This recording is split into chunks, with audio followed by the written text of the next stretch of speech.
Christmas in July hasn't been kind to the Mud Hens, but fans are still in the spirit, with even Grinch and Cindy Lou Who making an appearance. And it's the most wonderful time of the year when Colt Keith is turning double plays like this to start the game on the right foot. But then Aramis Garcia smacks a fa-la-la-la liner straight up the gut, bringing in the opening run for the Iron Pigs to take the lead. But Corey Joyce says, have yourself a merry little RBI double. Grant Witherspoon and John Valente doing their best reindeer trot to the dish to give Toledo a lead, but it wouldn't last long. This two-run blast from Kody Clemens let it snow baseballs out in right field to put Lehigh Valley back in front, and it was just beginning to look a lot like another Iron Pigs win. Clemens hot like chestnuts roasting over an open fire. The Hens dropped back-to-back games, this one 6-2. Back out here at Fifth Third Field.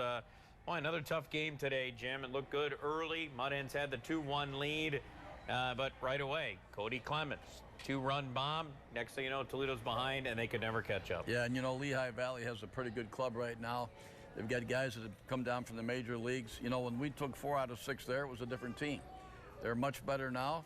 And, of course, the Mud Hens now can hope to maybe improve on the road, which is not going to be easy when you're going to St. Paul and Iowa, 2 pretty good clubs. Yeah, but at least getting Justin Henry Malloy back in the lineup today will certainly help. They were still getting some production at the bottom part of the lineup. Guys like Witherspoon, Valente came through with some hits today, but they could never package them together to get more runs on the board than the 2 they scored in the Yeah, in as the a matter third of fact, almost all of our hits came in the first 2 innings.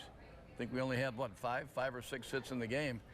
That's a pretty tough way to try and win.